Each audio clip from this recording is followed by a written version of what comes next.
Assalamualaikum warahmatullahi wabarakatuh dan salam sejahtera kepada rakan-rakan penonton Evoke Malaysia. Pada petang ini kita bersua lagi dalam program Bicara Seri Kandi bersama saya Aiman Athira. Dengan dua lagi jemputan kita pada hari ini dengan topik, kita bawakan topik Manifesto PH, apa yang wanita dapat. Bersama-sama dengan kita pada petang ni Yang Berhormat Dr. Siti Mariam Mahmud, Ahli Parlimen Kota Raja, juga merupakan Timbalan Ketua Wanita Pakatan Harapan Malaysia. Apa khabar YB? Baik, alhamdulillah. Senyap YB ya. Yang kedua ialah Yang Berhormat Teo Ni Ching, Ahli Parlimen Kulai bagi Negeri Johor, yang juga merupakan Setiausaha Wanita Pakatan Harapan Malaysia. Apa khabar YB? Alhamdulillah. Pada hari ini kita lakukan program ini untuk supaya penonton-penonton di luar sana memahami apakah Manifesto Pakatan Harapan dan impaknya kepada kaum wanita. Soalan saya kepada Yang Berhormat kita daripada Kota Raja, bila kita lihat baru-baru ini selepas pelancaran manifesto, didedahkan bahawa ada 110 janji untuk 100 hari dan komitmen Pakatan Harapan untuk dalam tempoh 5 tahun pertama Pakatan Harapan memerintah, insya-Allah. Di situ juga dia meletakkan ada 5 iltizam khusus dalam manifesto kita, dan rangka pertama 5 tahun pertama kita memimpin Putrajaya. Salah satu iltizamnya adalah wanita. Menampakkan kepada kita wanita begitu penting dalam Pakatan Harapan. Mungkin boleh Yang Berhormat huraikan atau jelaskan kepada kita mengapa komitmen ini diambil oleh Pakatan Harapan menjadikan wanita sebagai salah satu daripada iltizam. Silakan YB. Assalamualaikum warahmatullahi wabarakatuh. Terima kasih Aiman. Dia kalau kita lihat ada 5 iltizam, ya, antaranya satu dah khusus untuk wanita. Bila kita sebut tentang iltizam itu, makna dia kita punya determination lah untuk memastikan sesetengah perkara itu diberi lebih perhatian, kerana kita tak boleh kata kita bermula daripada kosong, ya, sebab kita sudah ada kedudukan wanita di negara kita, boleh dikatakan satisfactory lah, ya. Jadi sekarang ni macam mana kita nak improve lagi, ya. Tapi masih ada sektor-sektor yang memang sekarang tak ada, ya, yang kita introduce, ya, kita bawa masuk di dalam iltizam ini. Contoh Felda, contohnya. Ya, kita dalam iltizam ni kita ada 5. Warga Felda itu adalah satu isu lain, ya, tapi untuk wanita itu Felda dimasukkan bawah ini wanita lah, makna dia mereka diiktiraf sebagai juga peneroka Felda seperti kaum lelaki. Tapi kalau saya tengok pada iltizam wanita ini ada 5 perkara yang ingin ditekankan: politik, pendidikan, kebajikan, keselamatan sosial, ekonomi dan perundangan.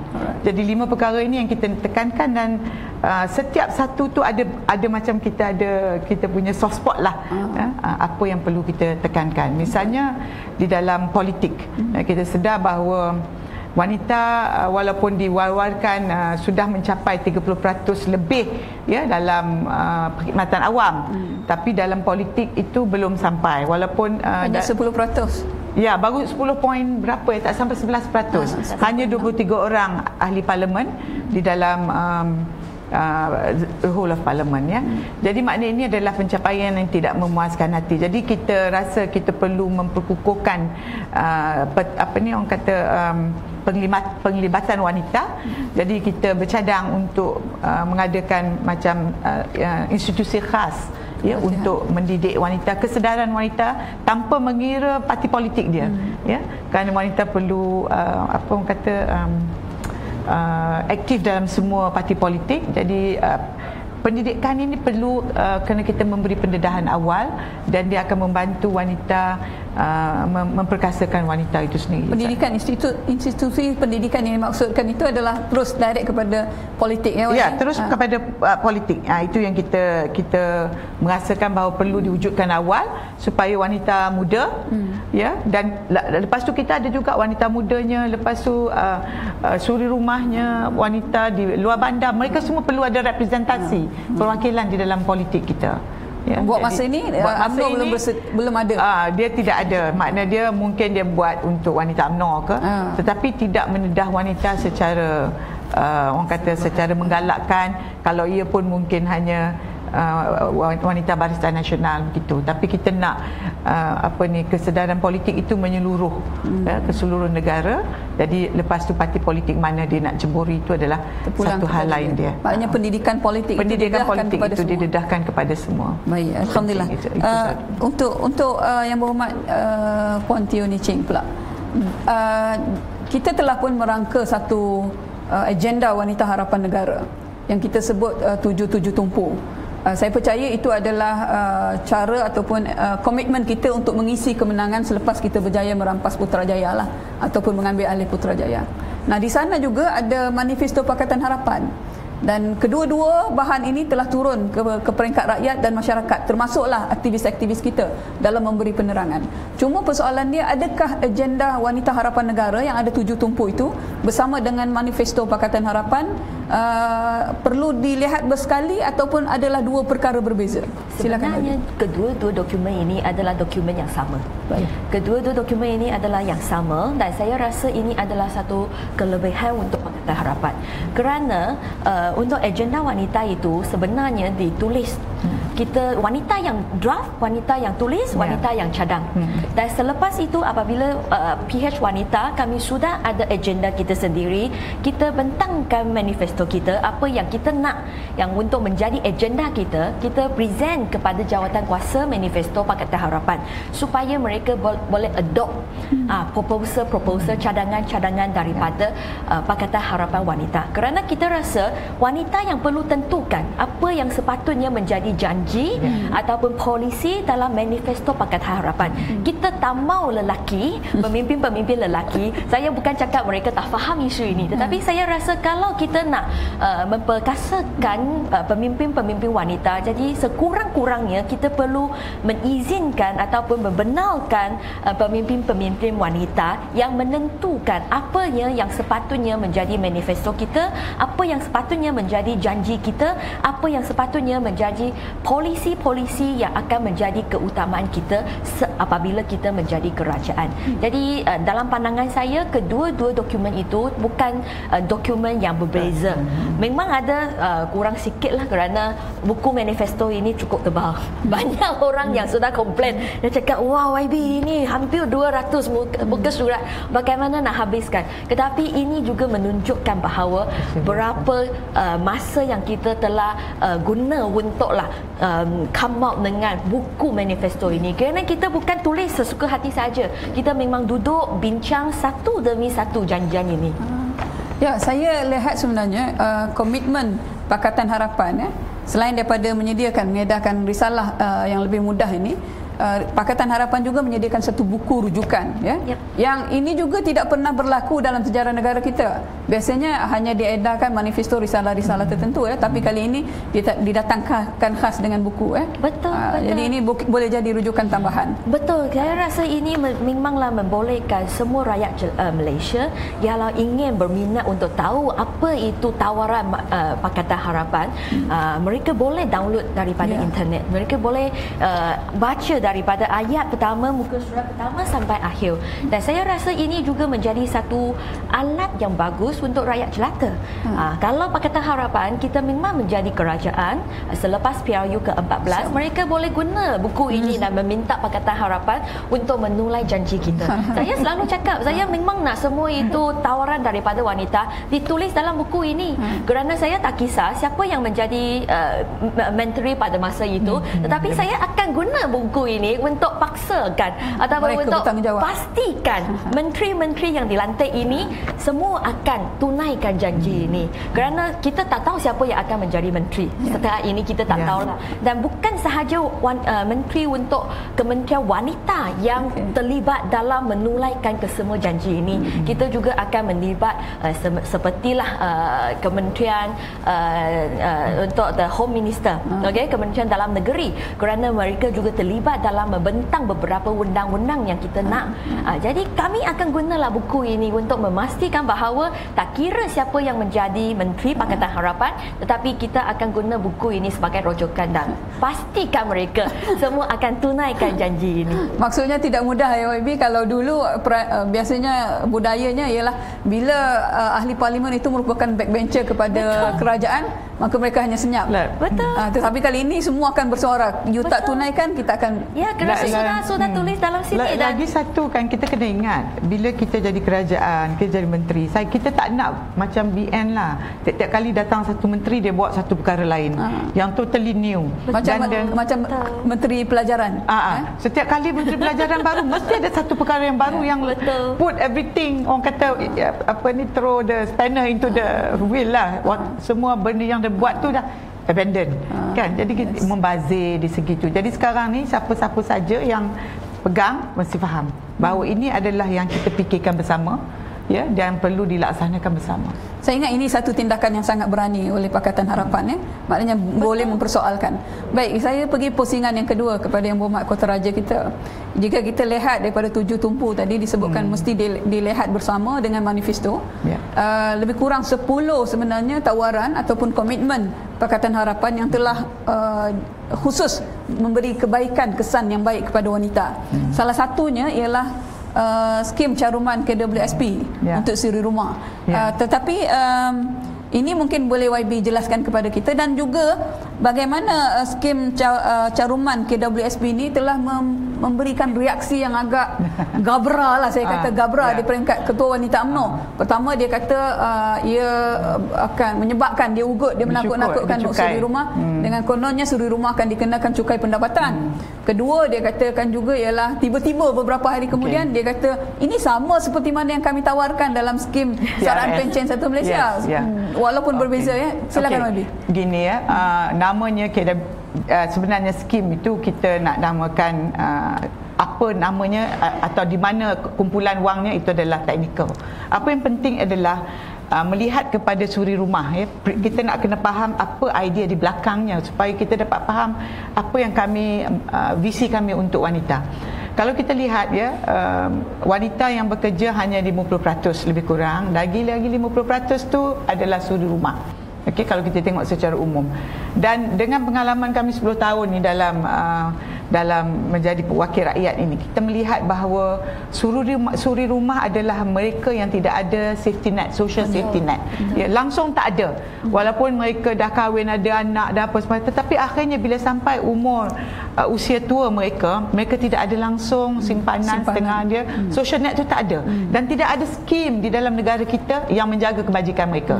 Kecuali kalau mereka jatuh miskin ke JKM akan masuklah menolong. Tetapi secara umum tak ada. Ya, jadi kita kena mikirkan jangka masa panjang untuk mereka, dan kita kena ingat sumbangan mereka kepada negara kita ini telah sebenarnya dibincangkan banyak aktivis wanita. Bagaimana GDP kita atau KDNK kita tak pernah ambil kira produktiviti wanita, produktiviti suri rumah to be definitely lah spesifik. Jadi kalau kita tengok suri rumah bekerja, ya, daripada dia mula kahwin sampai besarkan anak non-stop. Kalau kita kata orang suri rumah tak bekerja, saya sendiri tidak suka bila tanya suri rumah, saya tak bekerja. No, saya panggil dia pengurus rumah tangga. Sebab dia buat segala-galanya. Ya, kita tahu dia pegang, dia berkemahiran, cuma majikan dia, anak-anak dan suami dia, family dia. Ya, jadi kita tidak adil pada mereka, dan mereka menyumbang banyak pada negara. Anak-anak ini adalah sumber tenaga negara kita. Jadi untuk memastikan bahawa kita juga memikirkan mereka, itulah kami cadangkan satu skim ala KWSP begitu, ya, di mana kerajaan perlu menyumbang, dan juga kita minta supaya kalau mereka dah berkahwin, suami boleh juga menyumbang, dan dia sendiri kalau duduk di rumah dia dapat duit lebih daripada apa semua, dia nak masuk boleh. Ya, ke dalam KWSP ini, kumpulan wang simpanan ini.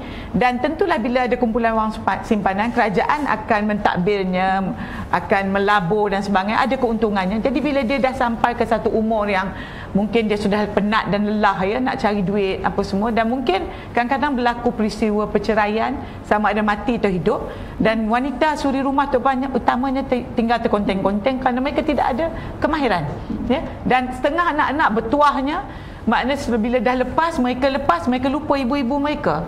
Ya, tidak ada sumbangan secara tetap, dan tidak ada undang-undang dalam negara kita yang mewajibkan anak-anak menyara ibu bapa. Ya, jadi bila kita ada kumpulan wang simpanan ini, sekurang-kurangnya wanita ini dia tahu bahawa bila dia berumur 55 tahun atau lebih, ya, dia boleh ada simpanan untuk dia sendiri. Ya. Dan lagi satu adalah orang tanya saya bila saya berbincang, kenapa dia boleh ada bank account sendiri? Kenapa tak perlu ada wang simpanan? Lain.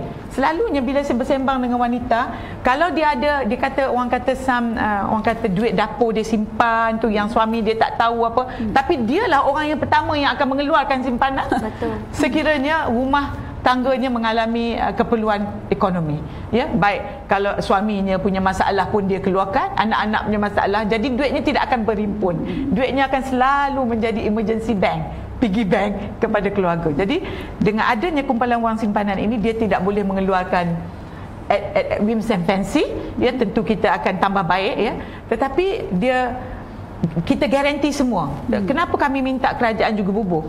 Ya, kenapa tidak hanya suami? Kalau hanya suami yang bekerja saja masuk, bagaimana pula suami yang self-employed? Jadi bila kita daftarkan mereka, secara automatik wanita ini akan dapat sumbangan daripada kerajaan, which is RM600 setahun saja. Kalau dikali pun kita sudah kira sebenarnya dia tidaklah begitu besar angkanya, kurang pada BRIM tentunya, ya, tetapi dia ada RM600 setahun dan 20 tahun kemudian. Ya. Maksudnya skim caruman suri rumah ini akan terpakai kepada semua suri rumah atau dia semua ada melihat kepada pendapatan suami berapa? Tak, pada semua suri rumah. Makna dia suri rumah kita tentulah akan definisikan, tentu ada akta peraturannya. Siapa yang boleh kita panggil suri rumah? Di sini wanita boleh beri maklum balasnya. Saya mengambil suri rumah ni, wanita tu mungkin berkelayakan tapi dia tidak bekerja makan gaji, ya, dan terus suri rumah sepenuh masa. Ramai wanita yang begitu, ya. Jadi kemudian bolehlah kita bincang dengan detail. Ada orang yang bertanya saya, kalau kita buat bisnes sendiri macam mana, apa semua kan. Itu boleh kita detailkan ataupun perincikan apabila kita sudah menjadi kerajaan. Ini juga mereka sebut bahawa skim caruman ini adalah menyerupai skim saraan pencen. Skim saraan satu Malaysia dengan skim saraan voluntary itu, PRS itu adalah voluntary. Makna dia pertama tidak wajib. Kedua, kerajaan tidak ada ni, kecuali dia ada bagi sedikit orang kata dia akan match. Ada PRS tu kalau untuk orang muda, kalau dia start 5,000, kerajaan akan letak 1,000. Itu adalah voluntary, ya, bukan wajib. Yang ini kita ada komitmen kerajaan. Ada komitmen kerajaan. Makna itu dia RM600 setahun. Kalau 10 tahun dah ada at least RM6,000 simpanan. Betul, ya. Betul. Berbanding kalau yang sampai sekarang tak ada simpanan langsung. Ya, betul. Ya. Alright, saya pergi kepada YB, dia ada sebut juga tentang skim caruman ini. Dia kata Syarizat Abdul Jalil lah, Ketua Wanita UMNO. Adakah dengan itu kita mengatakan bahawa suami itu adalah majikan, dan adakah suri rumah itu bekerja untuk lelaki dia atau suami dia? Macam mana tu? Saya tak setuju dengan kenyataan tersebut, kerana saya rasa kalau kita put it this way, kalau kita upah seorang maid, buat semua itu household work, kita perlu bayar dia. Dan saya rasa kebanyakan masa itu lebih daripada 2% daripada KLWSP mereka. Dan maid sekarang saya rasa kalau kita tambah semua levy, semua fee yang kita perlu bayar kepada ejen, sekurang-kurangnya satu bulan RM1,500, betul tak? Maid tak buat semua bekerja. Tak buat semua bekerja. Dan sekarang mereka boleh dapat 1 hari cuti seminggu, kan? Tetapi untuk suri rumah, sebagai seorang ibu atau sebagai seorang isteri, dia perlu kerja 7 hari seminggu dan juga 24 jam sehari.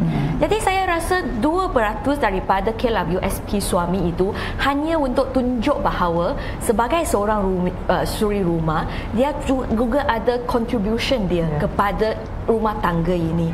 Dan biasanya oleh sebab mereka merupakan seorang suri rumah, jadi mereka tak ada itu pendapatan untuklah make sure dia safety net untuk pada masa yang akan datang.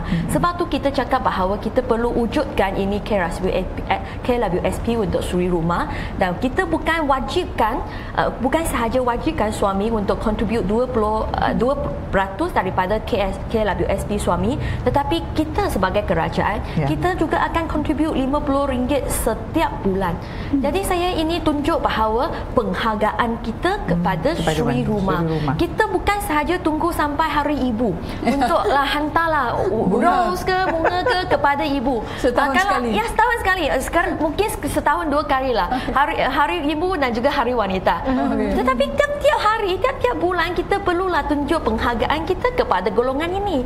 Jadi saya rasa ini adalah satu cadangan yang bagus dan saya harap bahawa apabila Barisan Nasional membentangkan manifesto mereka, saya rasa wanita mereka juga perlu mencontohi cadangan kami. Tahu tak bahawa tahun ini sebenarnya Najib umumkan bahawa tahun ini adalah tahun memperkasakan wanita. Tetapi di mana agenda Barisan Nasional untuk memperkasakan wanita? Saya pun tak rasa di mana. Ya, betul, mana agenda mereka. Tetapi walaupun dalam manifesto ini kita tak cakap bahawa tahun ini atau tahun depan adalah tahun untuk memperkasakan wanita, tetapi kita mencadangkan lebih banyak polisi untuk memang bantu bukan sahaja golongan Suri Rumah, tetapi kita juga ada undang-undang untuk membantu ibu-ibu ataupun wanita yang terlibat dalam sektor swasta yang bekerja. YB, ada satu lagi yang dijanjikan atau ditawarkan komitmen Wanita Pakatan Harapan, iaitu dalam isu pemilikan aset, yang cuba sekarang ni susah, maknanya wanita susah untuk dapat harta sendiri kan. Yang tu macam mana YB dalam sudut komitmen kita pemilikan aset? Kami dalam manifesto dan juga hala tuju kita juga ada cakap bahawa kita nak sebagai kerajaan, kita juga nak bantu wanita untuk memiliki aset.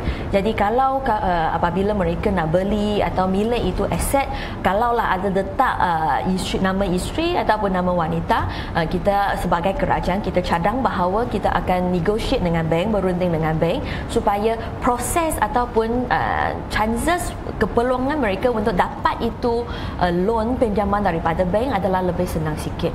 Kami rasa ini adalah penting untuk memastikan bahawa golongan wanita di Malaysia mereka juga ada equal standing dengan golongan lelaki. Idea ini sangat strategik, bijak ya. Maknanya akan menjadi memaksakan secara tidak langsung seorang suami meletakkan juga nama isteri supaya mereka mendapat privilege tertentu lah ya. Baguslah sekali. Untuk yang seterusnya dalam pusingan ketiga kita, Dr. Maria, salah satu tawaran yang tak pernah berlaku dalam negara kita diberikan oleh Pakatan Harapan adalah wanita sebagai timbalan Perdana Menteri. Wanita sebagai Perdana Menteri ini sebenarnya mengujakan bukan sahaja kita yang terlibat dalam aktivis politik ini, tetapi juga rakyat di luar sana. Cuma persoalan saya, adakah ini betul-betul akan memberi kebaikan kepada wanita, dan khususnya di dalam usaha kita melaksanakan dasar afirmatif 30% dan memastikan wanita ini terlibat sepenuhnya dalam perjalanan. Dia juga tidak pernah berlaku yang dalam mana-mana pilihan raya kita menamakan siapa Perdana Menteri, siapa timbalan Perdana Menteri. Tapi Pakatan Harapan meletakkan komitmen itu supaya seperti yang dikehendaki rakyat, siapa yang kita nak sebagai Perdana Menteri, ya. Dan dia berbeza wanita sebagai pengikut dan wanita sebagai membuat dasar. Bila kita ada timbalan Perdana Menteri wanita yang ada dalam setiap mesyuarat yang kita buat ni kan semua, jadi dia pun tahu bahawa dia diletakkan di situ untuk membantu memperkasakan wanita. Ya, dengan sendirinya ya, ia adalah satu motivasi untuk dia bercakap bagi pihak wanita. Ya, walaupun dia adalah timbalan Perdana Menteri untuk semua orang, ya, tetapi bagi saya wanita pun akan bersemangat apabila kita tengok wanita boleh jadi timbalan Perdana Menteri, dan kita boleh berimajinasi satu hari wanita juga boleh menjadi Perdana Menteri Malaysia kalau dia mempunyai keupayaan dan kemampuan, bahawa ia bukanlah satu perkara yang tidak boleh dicapai oleh wanita. Ya, jadi walaupun Barisan Nasional mungkin kata kami ada ramai wanita yang hebat dalam Barisan Nasional, tetapi mereka tidak ada komitmen itu. Mereka tidak ada keberanian politik untuk meletakkan wanita sebagai timbalan Perdana Menteri. Hatta untuk meletakkan lebih ramai wanita di kerusi-kerusi untuk bertanding parlimen pun mereka ada masalah lah, kan. Jadi makna dia is a challenge lah kepada mereka, ya. Dan kita harap, kita percaya, kita dah kenal lama Datuk Seri Wan Azizah bahawa dia seorang memang sensitif terhadap wanita. Kita ada beza, kita letak wanita, tapi kalau kita letak wanita yang tidak ada kepekaan terhadap wanita. Ada wanita bila dia mencapai kepada satu tahap, dia merasa bangga kerana dia mampu menyaingi lelaki. Dan dia hanya mula memikirkan tentang dia dan pencapaiannya. Jadi dia memikirkan aku boleh sampai. Tak ada halangan pun. Apa pula kena buat ada special bagi orang kata bagi orang kata khas, bagi pandangan khas pada wanita. Sebab kalau kita lihat wanita ini, bila kita bercakap mengenai kesaksaman hak, bukan kita kata what the man get we get, tidak, tetapi kita nak supaya wanita ini dilihat dalam beberapa sudut. Pertama ialah di segi biologi kita. Jangan sebab oleh kerana fungsi biologi kita lain pada orang lelaki, maka kita tersekat, terhambat untuk mencapai apa yang patut kita capai. Kita tidak memaksa wanita, tetapi kalau yang ada potensial, why not? Tetapi kalau sebut fungsi biologi tu, tak ada pula setakat ini menteri-menteri yang buat kerja kasar, kerja berat Jadi tak timbul pun dia, maksudnya dia lebih kepada kecekapan di segi perancangan. Fungsi biologi ni sebenarnya apa yang hold back wanita sikit sebanyak adalah fungsi biologi. Ya, kerana ini anugerah Allah kepada wanita. Betul, wanita, bila kita bercakap dengan wanita-wanita yang ada fikiran tertentu, dia kata apa perlu wanita kita nak hebatkan, nak beri peluang dan sebagainya. Kan wanita Tuhan dah bagi satu perkara yang tak pernah diberi kepada lelaki. Itu kita setuju. Tetapi oleh kerana adanya anugerah ini, tidak semestinya dia tidak boleh mencapai potensi yang lebih besar. Jadi saya tidak mahu wanita memikirkan bahawa being a mother therefore mutually exclusive, you cannot be something else. Ya, kita nak wanita memikirkan bahawa dia mampu dan dia boleh. Jadi dia boleh buat semuanya. Tetapi pada masa yang sama, saya tidak mahu juga wanita menganggap dia macam superwoman. Makna boleh buat semuanya, semua nak buat. Tak boleh. Dia kena pilih apa perkara yang dia bagus. Ya, kalau dia nak jadi ibu yang baik, dan juga seorang orang kata seorang wanita di dalam pentadbiran kerajaan ataupun corporate, dia terpaksa mungkin tinggalkan perkara-perkara yang boleh didelegasikan kepada orang lain. Jadi tak perlu buat semua. Yang pening kepala ni bila semua dia nak buat, daripada masak, basuh, semua, jaga anak pun semua, jaga suami. Itu yang menyebabkan wanita pusing kepala. Jadi sekarang dia kena tahu prioritization. Jadi kita bantu dia. Dan mungkin selepas kita ada timbalan Perdana Menteri Wanita, falsafah martabat dan hormat yang selalu kita canang-canangkan di peringkat Wanita Pakatan Harapan boleh dipastikan berada pada setiap dasar dan program kerajaan kan. Dan juga bajet mesra wanita barangkali menjadi tumpuan oleh timbalan Perdana Menteri itu untuk dipastikan adalah. Cuma selain daripada timbalan Perdana Menteri itu, ada tak kemungkinan timbalan-timbalan menteri contohnya juga mungkin daripada kalangan wanita kita ambil? Saya rasa bukan sahaja timbalan menteri, kita minta lebih banyak wanita yang menjadi menteri. Kenapa hanya khas ataupun timbalan yang terhad kepada timbalan menteri? Kerana bagi saya rasa Pakatan Harapan kita memang mempunyai banyak pemimpin wanita yang berkualiti, yang setanding dengan golongan lelaki. Jadi saya haraplah sebenarnya Tun M sendiri pun sebut bahawa kalau kita menjadi kerajaan, beliau akan memastikan bahawa representasi wanita dalam kabinetnya akan tambah. Itu satu komitmen yang sangat saya bagus. Rasa itu kenyataan yang cukup baik kerana sekarang dalam kabinet Najib berapa wanita sahaja. Timbalan wanita memang pun ada, tetapi saya rasa bukan sahaja wanita yang boleh menjadi mampu menjadi timbalan menteri saja. Kita sebenarnya juga kita melihat ada timbalan menteri, timbalan kementerian wanita yang lebih baik daripada menteri. Jadi kadang-kadang betul. Segi mereka bersiap sedia dan sebagainya, tapi oleh kerana rasa saya mereka tidak mengiktiraf kebolehan wanita, maka saya tengok dulu satu menteri itu dia bertukar-tukar jabatan, timbalan menteri ke sini, habis kat sini, ke sini ke, dan dia seorang yang sangat able. Dan saya was like, so timbalan menteri saja. Saya ingat yang terakhir untuk AB lah, sebab sebelum kita melabuhkan rancangan kita yang semakin hampir ini untuk tamat, ada satu kekeliruan telah berlaku di peringkat bawah di mana masa bajet kita mencadangkan supaya cuti bersalin untuk wanita 120 hari, tetapi kemudian dalam manifesto kita kita menyebutkannya hanya 90 hari. Mungkin ada penjelasan daripada Yang Berhormat sebagai salah seorang daripada ahli jawatan kuasa manifesto Pakatan Harapan. Saya rasa semasa itu bajet Pakatan Harapan dibentangkan ataupun di draft, sebenarnya tak terlibat itu wanita Pakatan Harapan. Itu kita perlu itu satu pengajaran. Ya, satu pengajaran. Ya, satu kelemahan yang kita telah memperbetulkan semasa kita sediakan ini manifesto Pakatan Harapan. Dan itu pertama. Dan kedua, selepas itu bajet Pakatan Harapan kita bentangkan untuk orang ramai, kita pun dapat itu maklum balas daripada orang ramai. Jadi kita improve daripada itu.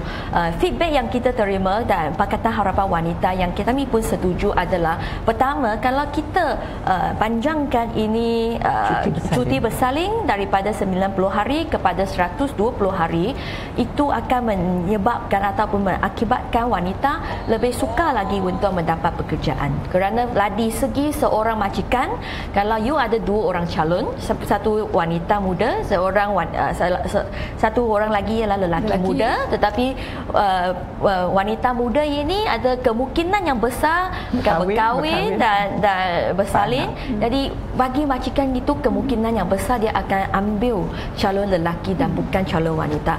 Jadi sebab itu kita rasa 90 hari daripada sekarang ialah 60 hari ialah satu improvement yang cukup besar.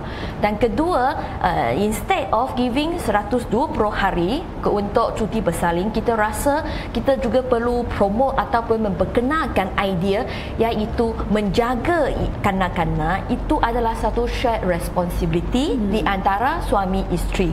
Jadi kita cakap kita nak kekalkan 90 hari atau cuti bersalin daripada 60 hari kepada 90 hari, tetapi kita pada masa yang sama cadangkan bahawa kita memberi 2 minggu punya cuti untuk golongan suami supaya mereka juga boleh melibatkan diri dalam untuk menjaga anak-anak. Kita rasa itu konsep juga penting.